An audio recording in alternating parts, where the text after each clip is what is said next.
आम पंचायत उच्च विद्यालय गणपुर स्कूल नवम श्रेणी छात्री अटू। मो नाम अंकिता प्रियदर्शिनी साहू। मोर नाम अनुसय साहू। मोर नाम सौम्या दास। आज आम ग्लूकोज स्टैंड विषय किसी तथ्य प्रदान करने जाऊँ। परिचय लोक मैंने प्रायतः स्वास्थ्य जांच डाक्तखाना जाते डाक्तर मैंने विभिन्न रोग निर्णय करते।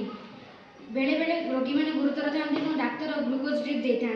नर्स किंबा बयो वार्ड को समय समय ग्लूकोज बोतल बदलवाक पड़ता है। जिते बड़े ग्लूकोज बोतल खाली होगा जाए से जन को लगातार ग्लूकोज बोतल उपर नजर रखा पड़ता है एवं नर्स किंबा वार्ड बॉय मान पाखक दौड़ा पड़ता है। यदि सठिक समय ग्लूकोज बोतल बदला जाए ना तेज यह रोगी बहुत बड़ समस्या सृष्टि करें। अत्यधिक कार्यभार जो लोक मैंने सब गुरुत्वपूर्ण कार्य छाड़ी ये मुंड दिखती। डाक्तखाना काम कर नर्स मान जदि ग्लूकोज बोतल बदलवाई थे भूली जाती तेज रोगी बहुत बड़ खराब परिमाण आण से आम नर्स मान मन पकई देवाई आम फोन को अलर्ट मेसेज पठाई पार जे ग्लूकोज बोतल खाली होगा जाऊँगी। समस्या ग्लूकोज बोतल खाली होगा जाऊा बेले रोगी मैंने सम्मुखीन होता असुविधा।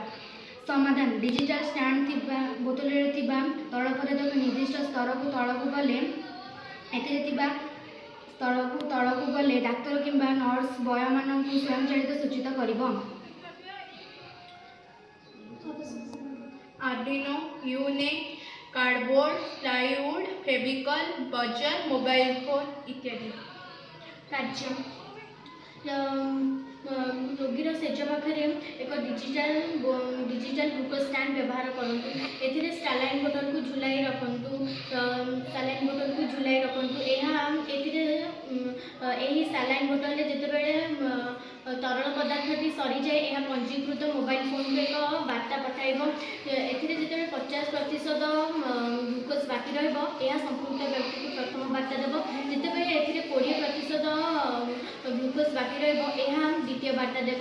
जिते मात्र 10% ग्लूकोज बाकी रहा संपूर्ण व्यक्ति को तृतीय बार्ता सहित ग्लूकोज बोतल बदलवाई बार्ता देव एवं ग्लूकोज बार्ता देव। यही आलर्ट हूँ ग्लूकोज बोतल बदलवाई एक सठिक उपाय। धन्यवाद।